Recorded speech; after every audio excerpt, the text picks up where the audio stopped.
Muy buenas y bienvenidos a Al Tanto, la tertulia semanal de The Objective. Antes de nada, les pido disculpas por esta voz y por alguna tos que probablemente vaya a tener durante este episodio. Es fruto pues, de un resfriado típico, como no, de las fechas en las que estamos. Pero tenemos un episodio de lo más completo, de lo más cargado de información. Vamos a hablar en primer lugar con Pelayo Barros sobre Pegasus. Ya saben, después de 5 años, nuestro compañero ha publicado varias exclusivas que arrojan mucha luz sobre ese espionaje que sufrió el presidente del gobierno. Pero vamos a hablar también con Teresa Gómez del piso de Muface. Ya saben que acabó en el patrimonio familiar de la familia de la mujer del presidente del gobierno, de Pedro Sánchez. Además, recuerden que la semana pasada hablábamos del fraude masivo en las oposiciones en Galicia. Pues bien, nuestro compañero Enrique Recio nos va a contar que ha dimitido precisamente en medio de este escandalazo la número 3 de la Seguridad Social, que firmó precisamente la resolución de aprobados del proceso que ahora está investigando la Fiscalía. Y analizaremos también con Luca Constantini pues esa iniciativa de Rufián para intentar unir o reagrupar a la izquierda del Partido Socialista y sobre todo en qué ha quedado. Y por último vamos a abrir también página rosa, página de corazón, porque tenemos ya las memorias de Iñaki Urdangarín y Marina Ochoa nos va a dar todos los detalles. Arrancamos ya. Y arrancamos como siempre saludando a Álvaro Nieto. Álvaro, ¿qué tal? Muy buenas. Hola, ¿qué tal, Rocío? Bueno, pues el presidente del gobierno, una vez más, se ha dirigido en el Congreso de los Diputados a este periódico. Es algo muy serio, es que es algo nunca visto directamente que en la sede de la soberanía nacional haga referencia a un periódico. Bueno, vamos a ver, en el Congreso de los Diputados muchas veces nos atacan ministros y hablan de medios de comunicación, de otros compañeros ministros o incluso portavoces parlamentarios. Sí, Pero es la primera vez que vemos al presidente del claro. gobierno, a un presidente del gobierno, atacar de una manera tan furibunda a un medio de comunicación desde la tribuna del Congreso de los Diputados, ¿no? Que es un sitio bueno, en teoría sagrado, digamos, en donde, hombre, se exige un poquito de elegancia, de contención, de respeto a las normas básicas de educación, ¿no? Y en la intervención que ha tenido Sánchez este miércoles, a propósito del accidente de Adamuz, pues hemos visto cómo para atacar a Feijóo, bueno, por el camino nos ha tildado de, ¿cómo ha sido? ¿Panfleto digital o Sí, pseudomedio, panfleto naranja, panfleto amarillo? luego ya directamente, pues bueno, nos nombra Nos acusa de bulos, de bulos, sí. desinformación y de todo esto. Bueno, O sea, em, la separación de poderes, pues otra vez brilla un poco por su ausencia, directamente con un presidente del gobierno señalando a un medio de comunicación que realmente tenemos que hacer nuestro trabajo y fiscalizar el suyo. Entonces, no sé. bueno, a mí me parece que evidentemente lo de Sánchez es muy feo. También mencionó a Iker Jiménez y hizo una alusión al éxito de su programa en parecidos términos, y esto pues es muy lamentable y muy triste. O sea, a mí me entristece enormemente que el presidente de mi país hable en esos términos de un medio de comunicación. Pero es verdad que yo tengo que estar agradecido también en nombre de todo el periódico, porque esto es una publicidad gratuita que nos presta el presidente.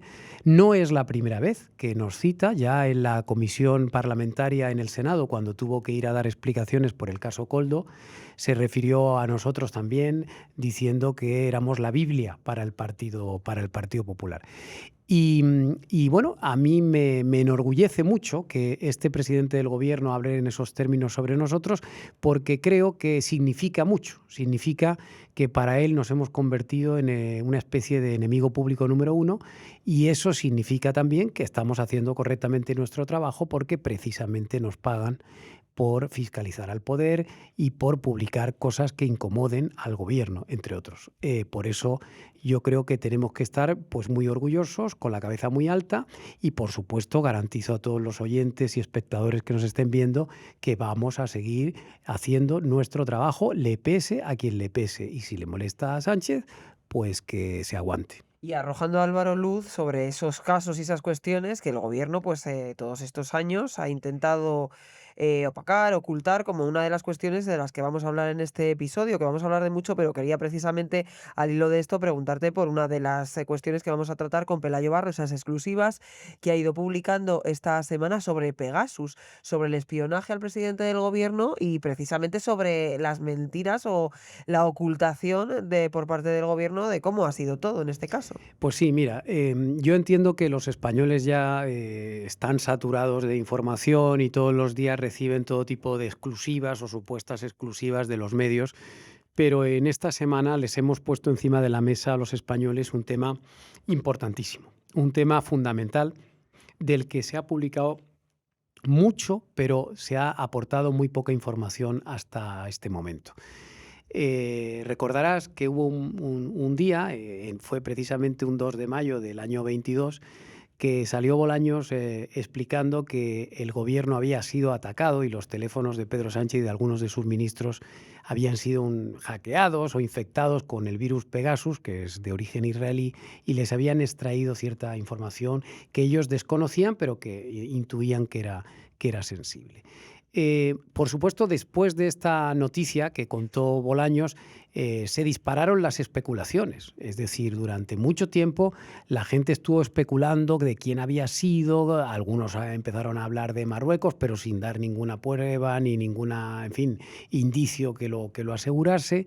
Y por supuesto, luego se han disparado las especulaciones sobre qué tipo de información han podido sacar del móvil de Sánchez, sobre si ha podido haber algún tipo de chantaje, sobre si el cambio de posición con respecto al Sáhara tiene algo que ver, en fin.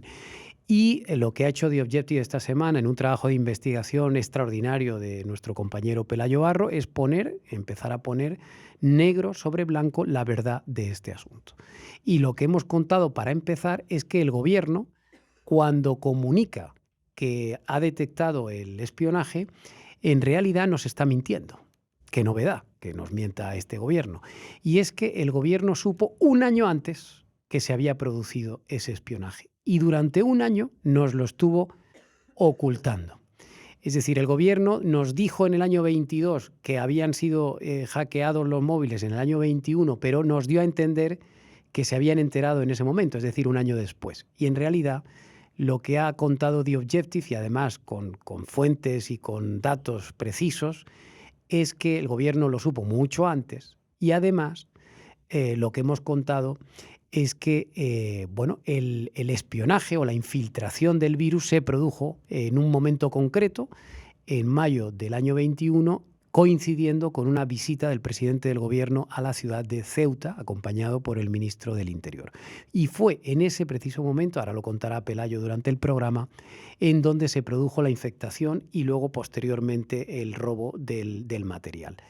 En los próximos días vamos a seguir publicando informaciones sobre este asunto y lo que yo te puedo también decir aquí, Rocío, es que yo creo que el ataque de Sánchez en el Congreso de los Diputados probablemente esté vinculado con estas informaciones, porque justo cuando Sánchez nos atacó en el Congreso acabamos de publicar la primera de las informaciones y yo creo que Sánchez tiene miedo o probablemente sospeche que lo que pueda publicar The Objective en los próximos días pueda ser especialmente sensible. Y ante ese panorama, probablemente él lo que está intentando es desacreditar a este periódico para que los españoles no se crean nuestras informaciones, porque como él dice, somos una máquina del fango o de bulos.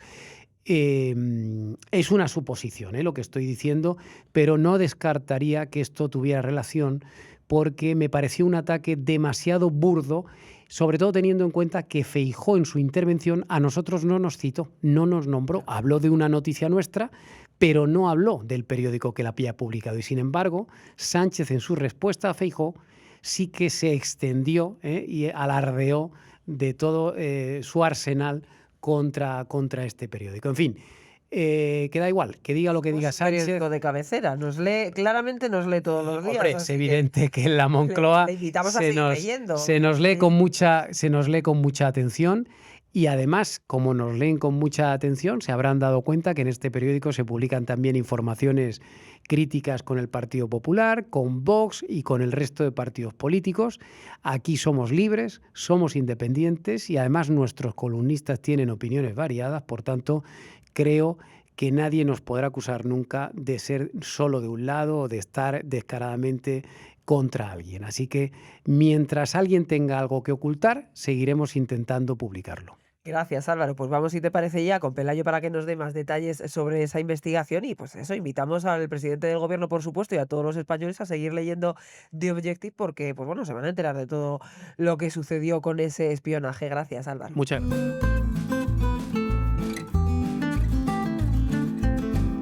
Pues saludamos ya a Pelayo Barro. ¿Qué tal, Pelayo? ¿Cómo estás? Muy buenas, ¿qué tal? Que esta semana pues ha arrojado luz sobre un tema, ha arrojado luz de forma exclusiva sobre un tema del que la verdad había mucha opacidad desde hace mucho tiempo. Vamos a ir por partes, por si ustedes, que no creo, pero por si ustedes todavía no lo han leído, es un tema que ha estado, como decimos, oculto muchos años. Es ese espionaje al móvil del presidente del gobierno, a Pedro Sánchez, y también a varios ministros, algo que, bueno, el propio gobierno reconoció, lo recordarán ustedes, en mayo de 2022, admitió públicamente el Ejecutivo que sí, que había tenido un espionaje, había sufrido un espionaje. La situación, la verdad, que se quedó ahí, se investigó y se publicó mucha información por este periódico y por otros periódicos, pero es que nuestro compañero Pelayo esta semana precisamente ha dado mucha más luz acerca de este robo de información, lo que ocurrió en ese caso Pegasus,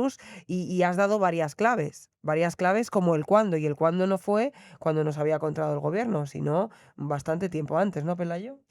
Sí, bueno, esto forma parte de una investigación que llevamos realizando desde hace bastante tiempo y que ahora, bueno, pues podemos empezar a mostrar algunos de sus resultados y uno de ellos, como bien dices, es que tumba radicalmente el relato político que se instauró en ese momento. Hay que recordar que el gobierno un 2 de mayo, un día festivo en Madrid, que no había actividad en la capital, monta a toda prisa una rueda de prensa a primera hora de la mañana en la que Félix Bolaños sale diciendo que, bueno, que el gobierno ha detectado que alguien, un actor externo, insinuando que es otro país, ya sabemos ahora por dónde van los tiros, bueno, pues que había infectado y espiado el móvil del presidente del gobierno, Pedro Sánchez. Y además de la ministra de Defensa. En ese momento no se informó del ministro del Interior. Bueno, ahora estamos en posición absolutamente acreditada para desmentir eso y acreditar que el gobierno lo sabía apenas unas horas después del pinchazo, que se había producido un año antes. Un año antes. O Eso. sea, no en ese momento cuando ellos lo dijeron, o sea, un año antes ya lo sabían y lo habían estado ocultando. Claro, claro. Tiempo después el propio gobierno puso una fecha exacta del día que Pegasus robó material del teléfono de Pedro Sánchez, que fue el 19 de mayo del 2021. El gobierno, sin embargo, decía que se había enterado un año más tarde, que se había enterado en una inspección rutinaria y demás. Para nada más lejos de la realidad, el gobierno prácticamente fue informado del espionaje prácticamente en el momento en el que estaba ocurriendo, ¿no? Nosotros contamos en estas informaciones que, de hecho, la empresa propietaria de Pegasus, NSO Group, una empresa israelí, envía de urgencia un grupo de técnicos y representantes de la cúpula directiva de esta empresa a Málaga en un avión privado.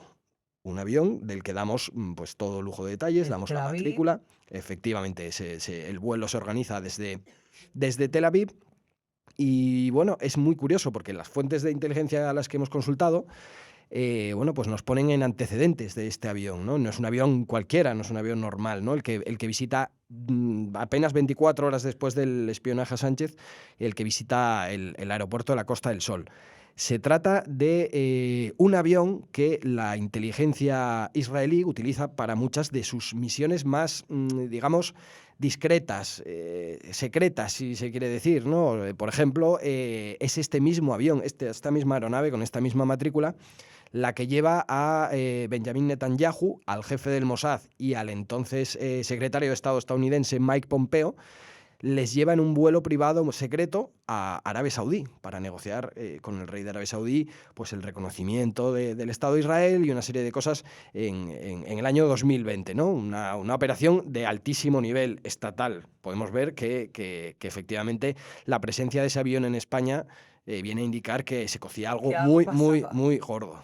efectivamente. Esa es una de las informaciones, eso es uno de la luz que has arrojado esta semana, que The Objective ha arrojado esta semana acerca de ese espionaje, del que ocurrió hace 5 años. Otra es la técnica, ¿no?, utilizada, una técnica novedosa, el cero clic, ¿no? Y cuentas exactamente, pues bueno, ¿en qué consiste esto, Pelayo? Sí, sobre todo lo que nos cuentan un poco es como digamos, un fallo de cálculo de Moncloa, de no atender a las explicaciones que le daba su equipo de seguridad. Bueno, pues provocó que se pusieran a tiro, me lo dicen así directamente, de los servicios de inteligencia marroquíes. ¿Cuándo ocurrió esto?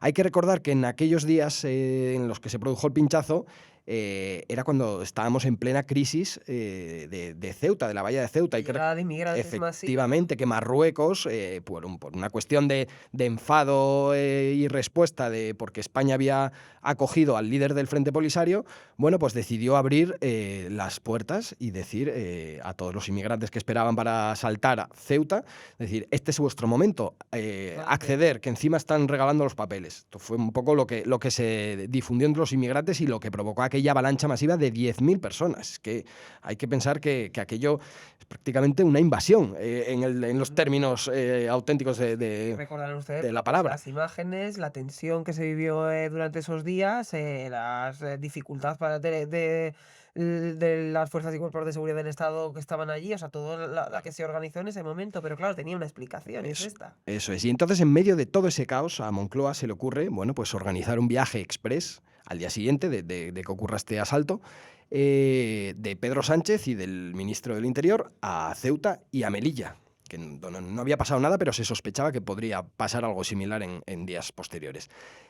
Bueno, pues así, Pedro Sánchez y Grande Marlaska se presentan en Ceuta, van a la frontera del Tarajal, que es donde el escenario cero, digamos, del asalto, se montan en un Super Puma, bordean la frontera de Ceuta con Marruecos y de allí se van pues a Melilla, a reunirse con autoridades y demás. ¿Qué ocurre? Que en esos 3 puntos, esas 3 ubicaciones, y esto lo sabe ahora los servicios de inteligencia tras una larga investigación, Marruecos había dispuesto unos sistemas que se denominan ISMI Catcher. Estas que son como una especie de maletas con antenas y con dispositivos informáticos, lo que para simplificarlo bastante lo técnico, lo que consigue es hacerse pasar por una torre de telefonía. Es decir, si tú estás cerca, pues tu móvil le va a enviar una señal pensando que es una torre de telefonía como las que tenemos en las ciudades, en los campos y demás, ¿no? Donde se conectan nuestros móviles para hacer ese tipo de conexiones. Cuando el teléfono se conecta, en 3 ubicaciones, digamos, le está dando el DNI de los teléfonos de Sánchez, de Marlaska y del equipo presidencial a los servicios de inteligencia de Marruecos. Es decir, Sánchez, Marlaska y su equipo son los únicos que en ese pequeño lapso de horas se han podido conectar a la falsa torre del Tarajal, a la falsa torre que tenía Marruecos en su territorio y a la falsa torre que Marruecos tenía en Melilla. Claro.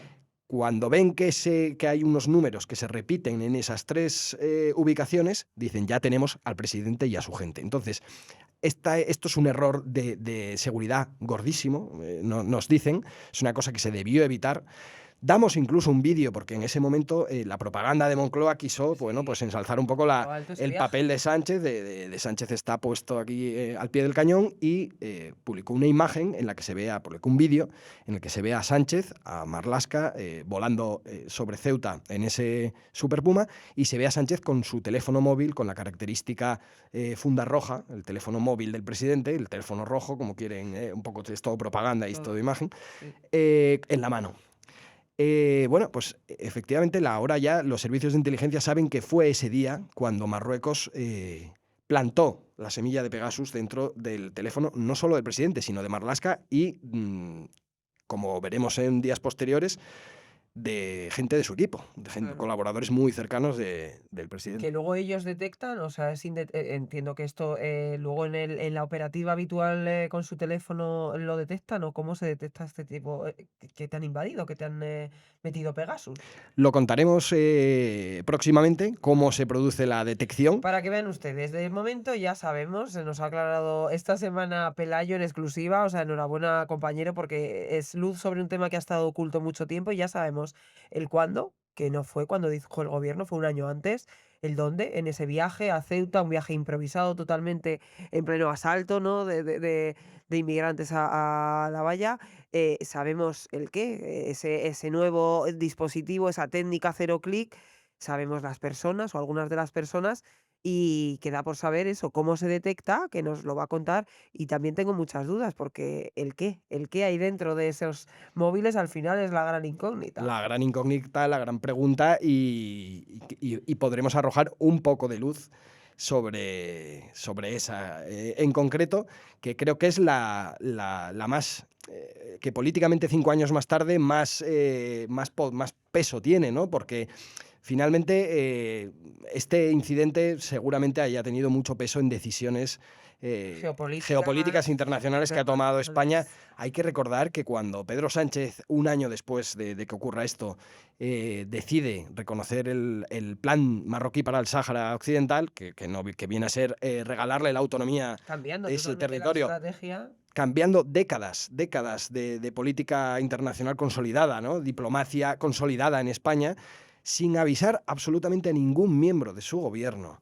Y con una carta que además Consultar a la oposición, que es algo que también debía hacer, fue muy cuestionado por la oposición, sin consultarlo en el Parlamento, sin que hubiese nada. ni consultó a la oposición, ni consultó al Parlamento, ni consultó a su propio gobierno, ni consultó a sus propios socios, que eran, digamos, ideológicamente muy afines, en aquel momento gobernaban con Podemos, eran ideológicamente muy afines pues, al movimiento saharaui, ¿no? Como también lo había sido el PSOE hasta ese momento. Bueno, pues todo eso vuela por los aires sin que nadie sepa por qué, es un giro radical y evidentemente se produce poco después, muy poco después, de otro hito, otra fecha desconocida hasta el momento que contaremos en futuras entregas. No me puede decir nada más, compañero Pelayo, porque tienen que estar ustedes muy atentos y muy pendientes a todo lo que publiquemos en The Objective en los próximos días, porque todavía queda mucho, como ven, que contar sobre pues uno de los casos de estos 7 para 8 años ya de gobierno, de este gobierno, que están más ocultos, que probablemente hayan tenido, pues como estamos diciendo, más consecuencias a nivel diplomático, a nivel internacional, a nivel de decisiones y que estoy convencida que entre lo que publiquemos estos próximos días y lo que se sepa en los próximos años, muchos se van a llevar las manos a la cabeza, seguramente. Pelayo, como siempre, muchas gracias. Gracias.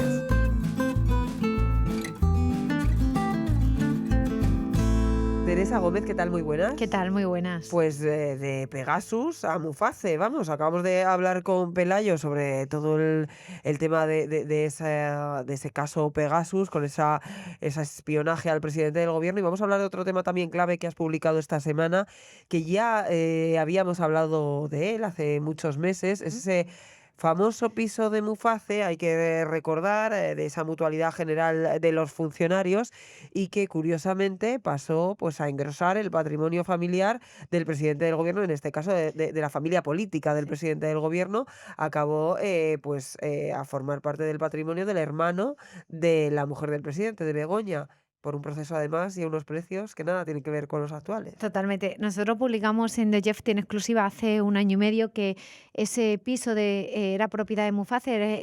Se trata de un edificio en la calle San Bernardo número 38, donde tenían la famosa sauna Adam, el padre Begoña Gómez junto a su tío. Pues nosotros desvelamos que eso era propiedad de Muface, es decir, de un organismo público y que estaba alquilado a la familia pues con unas ventajas con las que no contamos ni tú ni yo seguramente. Menos con el mercado actual, ya Sí, lo saben sí. ustedes, vamos, ya nos O sea, gustaría. actualmente tienen alquilada la sexta planta, que es un ático a 50 metros de la Gran Vía, un ático de 150 metros cuadrados con vistas a la Gran Vía por 850 euros al mes. Ya me dirán ustedes, idealista, busquen, idealista. 150 metros cuadrados. Madre mía.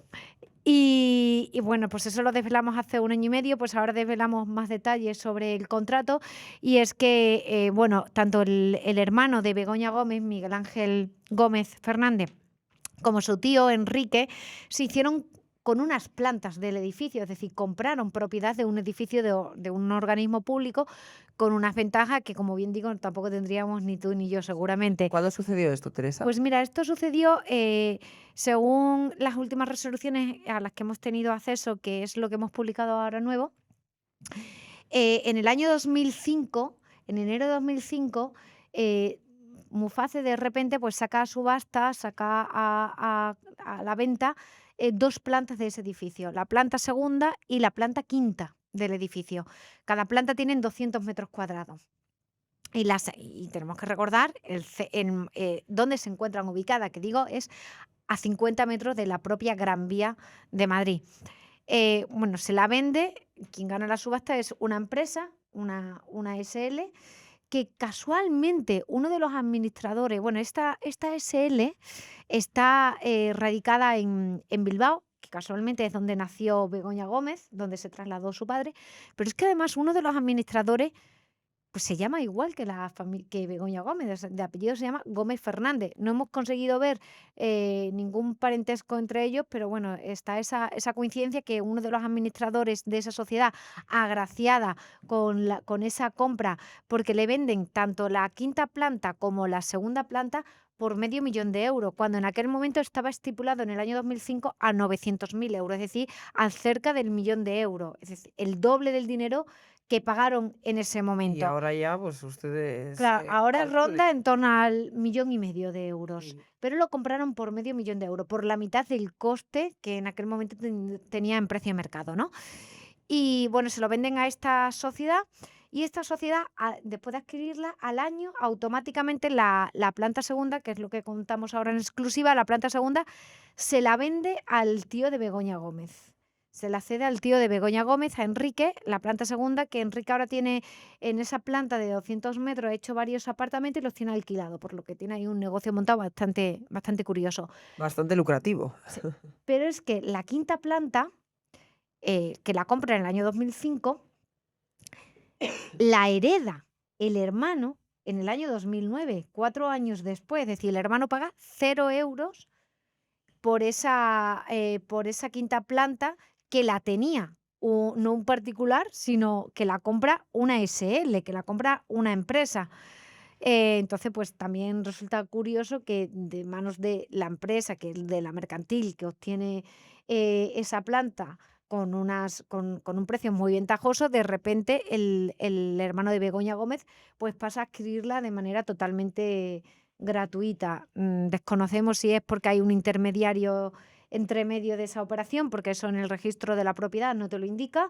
Desconocemos también cómo ha podido heredar algo que era propiedad de una empresa, de una mercantil.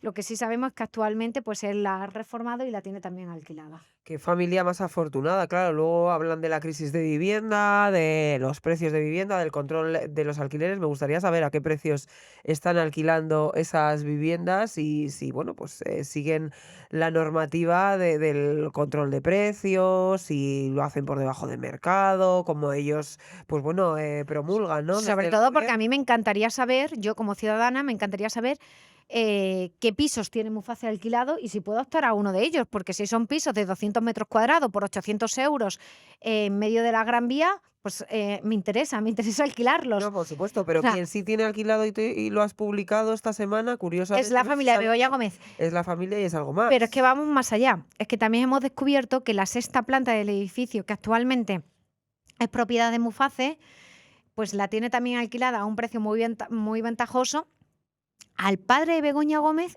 y al tío de Begoña Gómez. Es la sexta planta, un ático del que te hablaba, de 150 metros cuadrados, alquilado por 850 euros al mes, y actualmente el contrato está a nombre del padre de Begoña Gómez, pese a que el padre de Begoña Gómez murió hace año y medio. Es que, claro, es que es impresionante. Un alquiler de 800 euros a una persona fallecida y al hermano, ¿no? El que estaba utilizándola Eso ahora, es. entiendo que es el hermano. Eso es, sí, Eh, sí. Bueno, el hermano lo que ha hecho en esa sexta planta, en ese ático, lo ha troceado en 3, que yo también pero si es que eso no se tendría puede hacer, o sea, y lo está realquilando él. y está realquilando tiene 3 viviendas, en una vive él cuando viene a Madrid, Tiene 3 otra viviendas alquiladas dentro de esa vivienda porque no es en propiedad, no es en una propiedad, la alquilada. tiene alquilada, que no Está podría. subarrendando. Sí, Entonces, sí, no, subarrendando, no podría claro, hacer, no, o sea, yo no sé hasta qué punto es legal lo que ha hecho, que es subarrendar, no es legal. Si No es tienes legal. Eso una vivienda en alquiler, no puedes subarrendar a no ser que hayas pactado eso con Muface, y habría que ver pues la legalidad de eso siendo una totalmente. empresa pública. Pero lo que ha hecho es una obra y ha dividido la casa en tres. Una parte, en tres viviendas, una vivienda no está alquilada, en otra vivienda vive él cuando viene a Madrid, y la otra vivienda la tiene alquilada de manera permanente. Pues esas tres viviendas, que en el fondo es una vivienda, está alquilada a nombre del tío de Begoña Gómez y del padre, pese a haber fallecido. Por lo tanto, el beneficiario último de la parte del padre es la propia mujer del presidente del gobierno junto a su hermano. Todo queda en familia, o sea, ese edificio, por recapitular, una planta entera es del hermano, ¿no? Esa No, vivienda que claro, heredó del tío, y luego esta otra que están subarrendando, y los beneficios de claro. En la esas actualidad viviendas. mira, el edificio de Muface tiene 6 plantas. El local, que era la planta baja, que era donde tenía la familia Begoña Gómez las saunas gays del suegro de Sánchez, estaba alquilado pues a la familia de Begoña Gómez. El local y la primera planta estaban alquilados en un contrato que terminó en 2022, pero hasta 2022 ha estado alquilado. La primera planta, como digo, la tenían alquilada hasta el año 2022. La segunda planta se la vendieron con estas condiciones tan ventajosas al tío de Begoña Gómez. La tercera planta la vendieron a una mercantil distinta, o sea, la tiene un particular. La cuarta planta también la tiene otra persona, pero la quinta planta la tiene el hermano de Begoña Gómez. ¿En Y régimen de alquiler? no, No, esa la de quinta propiedad. planta está comprada, De está propiedad. heredada por el hermano de Begoña Gómez.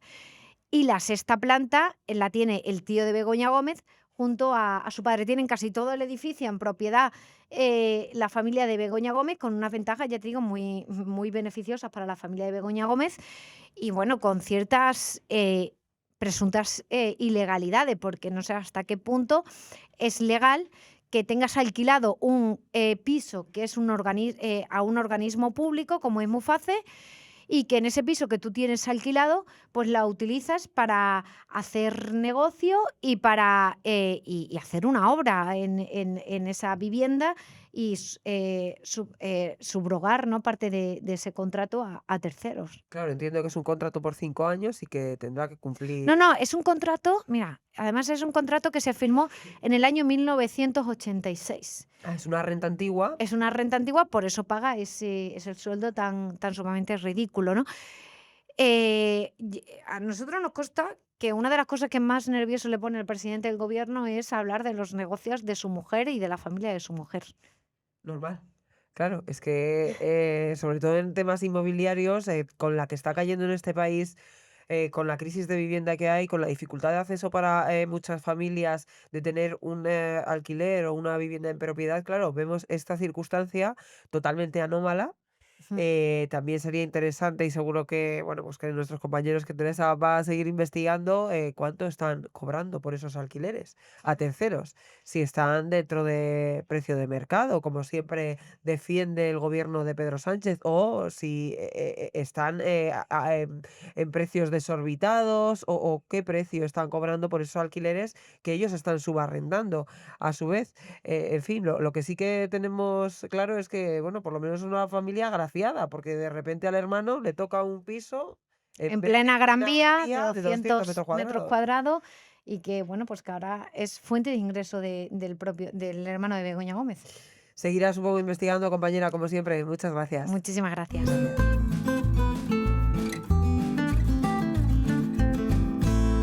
Enrique Recio, ¿qué tal? Muy buenas. ¿Qué tal, Rocío? La semana pasada, Enrique, contabas también junto a Enrique Morales, los dos Enriques, ese fraude masivo en las oposiciones, ese escándalo, esa sombra continua de sospecha en unas oposiciones, pues bueno, que tenían unos resultados bastante cuestionables, sobre todo en un pueblo en la zona de Galicia, que bueno, pues que tenía unas notas muy altas, ya saben ustedes, lo contamos la semana pasada, lo habían publicado nuestros compañeros, y es que esta semana, atención, porque ha dimitido la número 3 de la Seguridad Social en pleno escándalo, precisamente por esas oposiciones. ¿Qué ha pasado? Sí, efectivamente, la subsecretaria de Inclusión, de Migraciones y de Seguridad Social, que es la encargada, ¿no?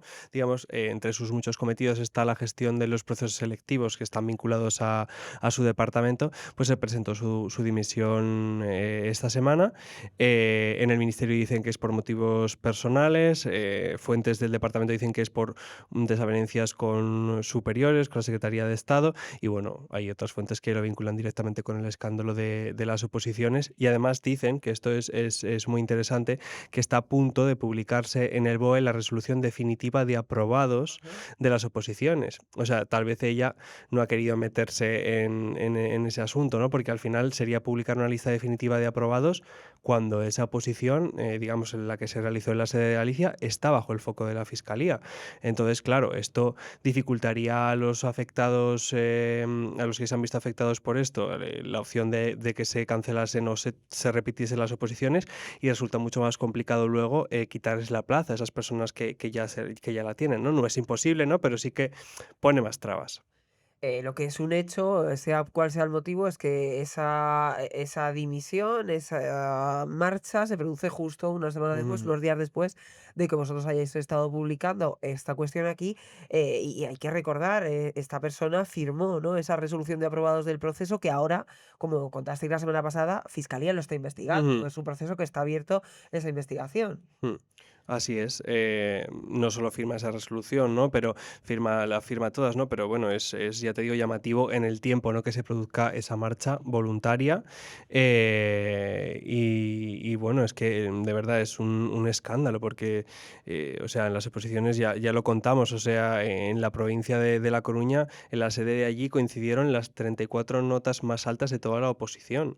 Luego en el pueblo de Celanova también se concentran muchísimos aprobados, distintas oposiciones, Ese claro. pueblo de apenas Sí, sí, 5.700 sí, sí. habitantes, Sí, unas sí, notas sí. altísimas. Oye, que podemos pensar que es que la gente allí estudia mucho más Ujú, que en otras partes de España. Que, ujú, oye, puede ser, lo tendrá que investigar ahora, y determinar esa investigación, pero que también ha quedado acreditado como en las múltiples ujú. fuentes que os han Sí, contado sí, sí, sí. vosotros, pues bueno, el uso de pinganillos, Mm. el pago de cantidades, altas cantidades de dinero. Desde 20.000 a 60.000 euros, dependiendo de la oposición, decían fuentes conocedoras de estos hechos. Y quería hacer un apunte, Rocío, y es que la investigación está ya avanzando. O sea, ya no puedo contar mucho, ¿no? Todavía, pero sí que ya, digamos que está tomando buen camino la investigación. Que ha cogido ritmo, ha tomado buen camino y que sigue adelante esa investigación y que se la contaremos aquí en unas semanas, en unos meses. Tal vez en una semana.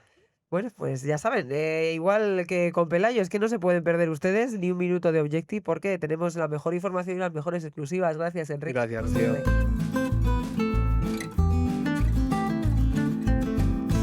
Y vamos a hablar ya con nuestro compañero Luca Constantini. Luca, ¿qué tal? Muy buenas.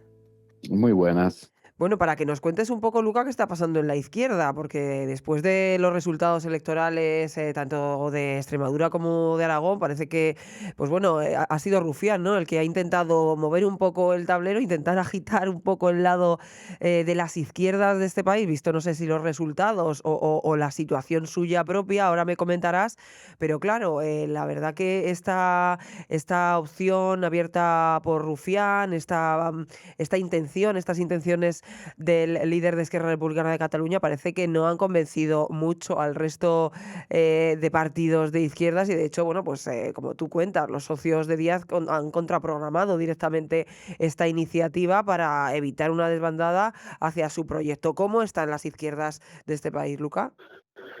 Bueno, efectivamente, Rufián, en muy poco tiempo hay que reconocerle que ha agitado ampliamente, ¿no? Todo lo que es este segmento político que se reconoce, ¿no?, como izquierda alternativa, o sea, todo lo que está a la izquierda del PSOE, llegando incluso hasta pues, los partidos regionalistas o independentistas autodenominados progresistas, o sea, que se identifican como de izquierdas.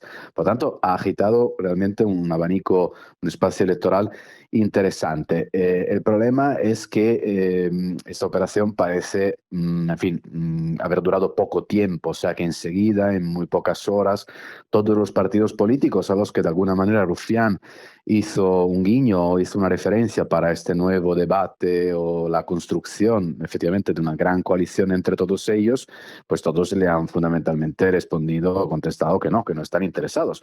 Y es más, Más Madrid, Sumar, Izquierda Unida, o sea, aquellos que todavía se reconocen debajo del paraguas o del liderazgo de Yolanda Díaz, pues enseguida le han dicho, mira, 3 días después de tu primer acto, este encuentro con Emilio Delgado, que es un diputado madrileño de Más Madrid, han organizado un encuentro, un acto que se va a celebrar el día 21 de febrero en Madrid, y que no es un encuentro cualquiera, o sea, es la cumbre del comienzo del post-Sumar. O sea, yo creo que coincide ahí algo como un entierro de Sumar, tal y como lo conocemos ahora, y el arranque, el nacimiento de lo que va a ser el Sumar 2. Claro, ha pillado a Rufián esta situación un poco, no sé si con el pie cambiado, no sé si había equilibrado bien o valorado bien o tanteado antes pues eso, a esa izquierda alternativa. Da la sensación que no, ¿no? Por la respuesta, que había Hola, tanteado lo poco. escucho, chicos, ¿eh? Pues veremos qué ocurre con esas izquierdas. Muchas gracias, Luca Constantini, gracias. Hasta luego, muchas gracias. Y para terminar el episodio de hoy, pues lo tenemos aquí. Tenemos aquí ya el libro de Urdangarín. Marina Ochoa, ¿qué tal? Muy ¿Qué buenas. tal? Buenas tardes. Nos lo dijiste pues en ese resumen del año que hicimos para comenzar el 2026. Iba a ser una de las noticias del corazón destacadas, esa publicación de las memorias de Iñaki Urdangarín. Ya saben, pues hay mucho que contar. Lo que pasa que mi duda es si no se ha contado todo, porque en los últimos 2 meses, mes y medio, lleva haciendo una tournée por las televisiones y diferentes periódicos. Entonces la duda es, ¿se ha dejado mucho por contar en esas Pues mira, es algo que se lleva ahora mucho, está muy de moda lo de hacer un poco de spoiler del libro, que ya lo hizo el rey Juan Carlos y ahora Urdangarín, y la verdad que sí se puede decir que nos ha dejado un poco de información en el tintero, que sobre todo a la sección de gente nos ha gustado mucho y nos ha dado un poco de contenido para el día de hoy. Pues así lo más interesante que te puedo contar, el libro se divide en varias partes, en 5 partes concretamente. Empieza hablando un poco pues de cómo fue su etapa deportiva y acaba pues contando cómo salió de prisión y a lo que se dedica actualmente. Ahí también pues habla evidentemente de su relación con la infanta Cristina, que fue un punto de inflexión en su carrera, y de la relación que tiene con sus hijos y de la relación actual que tiene ahora con su novia. Es esa parte humana, ¿no? La que Iñaki Urdangarín ha querido destacar más. Del caso Nos creo que apenas hay un capítulo de su paso por la cárcel como experiencia vital. Sí. Entiendo que también es Sí, una hace parte bastante destacada del referencia. libro. Lo del caso Nos, la verdad que hace referencia, sobre todo, aparte de cómo lo vivió él, también cómo lo vivió un poco su entorno, sus hijos y sobre todo, pues, el papel que tuvo la Casa Real dentro de todo el caso, que la verdad que es bastante interesante. Sí que él ya ha hecho un poco, lo ha contado un poco, ha hecho un poco de spoiler, pero bueno, aún así deja bastantes ideas un poco de cómo se sintió él, de si fue apoyado o no fue apoyado y sobre todo un poco del papel de la infanta Cristina, que siempre pues ha estado como un poco en el limbo de no sabemos, oye, pues estuvo a su lado o no estuvo a su lado. Y estuvo a su lado. ¿Qué cuenta sobre esa Pues mira, etapa? cuenta que la condena le pilló cuando él estaba en Washington y además estaba celebrando el cumpleaños de la infanta Cristina. O sea, llegó la condena el mismo día del cumpleaños de la infanta. Y cuenta un poco pues que antes, previo a eso, antes, pues la verdad que vivió momentos bastante tensos porque hubo una cierta presión, como cuenta él, por parte de la Casa Real. Y luego, pues, antes de entrar en la cárcel, le dijo a sus hijos que, hablaría con ellos en todo momento de lo que ellos quisieran y, sobre todo, que le contaran un poco cómo se sentía, que no le ocultaran en ningún momento cómo estaban ellos viviendo su vida real. Claro, al final es un paso por la cárcel, todo lo que mediáticamente se organizó. Hay que pensar en el lado humano de esos niños, que son 4, ¿no? En Sí, ese 4. momento eran menores de edad todos ellos. Y supongo que esa es un poco la parte más dura, ¿no? Sí. De su testimonio, esa Llama parte de cómo los hijos han vivido todo esto. llama la atención que la verdad que a mí me ha gustado esa parte un poco más humana, que dice que no ha hablado nunca directamente con sus hijos sobre el caso Nos, que solamente ha hablado una vez, y además hace unos años, con Juan Urdangarín, que es su hijo mayor, porque él le preguntó, su hijo: "Oye, ¿cómo sucedió todo esto?". Y entonces él dice que en uno de esos veranos que pasaba en Bidart con su hijo, pues que tuvieron unos días en los que se sinceraron, él le contó absolutamente todo y dijo, bueno, yo entiendo muchas cosas de lo que han pasado en vuestra relación, de cuándo os enterasteis, porque claro, todo el proceso lo mantuvieron oculto a la familia y nunca le contaron a sus hijos realmente cómo trascendió todo. O sea, no fue una cosa de estás involucrado en el caso Nos y al día siguiente entras en la cárcel. Duró muchos años y en esos años pues sus hijos se mantuvieron al margen. Y llama la atención que solamente haya tenido conversación con uno de ellos porque joder, su hija pequeña tiene ya casi 20 años, o sea, es mayor como para haber tenido esa conversación con su padre, que la verdad que ha sido algo que ha marcado, pues si no su vida entera, por lo menos su presente y su pasado más actual. Totalmente. Hay una parte importante del libro que es cuando relata esa separación de la familia real y de la infanta, de la entonces infanta Sí. Cristina. Sí, habla, la verdad que bastante, no habla mucho, habla más de la relación, cómo se forjó la relación con la infanta Cristina, cómo se conocieron, cuando él fue a visitar por primera vez a los reyes, que el rey le conoció en Zarzuela, y con la reina Sofía se fue a cenar a un chino, cuenta esa anécdota, y habla un poco más de eso que lo que es el divorcio. Del divorcio solamente dejaba bastante constancia de que mantiene una relación buenísima con la infanta Cristina, que la verdad que es algo que se había dudado en los últimos tiempos, porque el divorcio tardó en consolidarse bastante tiempo. Y aparecieron las fotos con su nueva pareja durante todo el Claro. proceso, fue todo lo que se contaba en la prensa rosa Lo que se había era muy contado es jugoso, que, ¿no? claro, había sido las fotos, había sido un punto de inflexión en la relación, evidentemente como pareja, eso ya, pues, está claro, pero si no también decían que a nivel personal, pues las cosas entre ellos se habían tensado un poco. Él dice que no, que mantiene una relación buenísima con la infanta Cristina, que hablan habitualmente y sobre todo que la infanta Cristina mantiene muy buena relación con con los hermanos de Urdangarín y con la madre. En este libro también cuenta, pues bueno, cómo es su vida actualmente, tras salir de prisión, su nueva pareja, su nueva vida. Es una especie, tú que lo has leído el libro prácticamente entero en estas horas, es una manera de intentar pedir perdón a la opinión pública española, un arrepentimiento, o en ningún momento asume ninguna culpa de nada. Pues yo creo, yo personalmente ni arrepentimiento ni perdón. Él dice además, como dijo el rey Juan Carlos en su momento, que él quiere contar su historia. Él te cuenta su historia, sí que es cierto, pues claro, te cuenta desde la perspectiva que él lo ha vivido.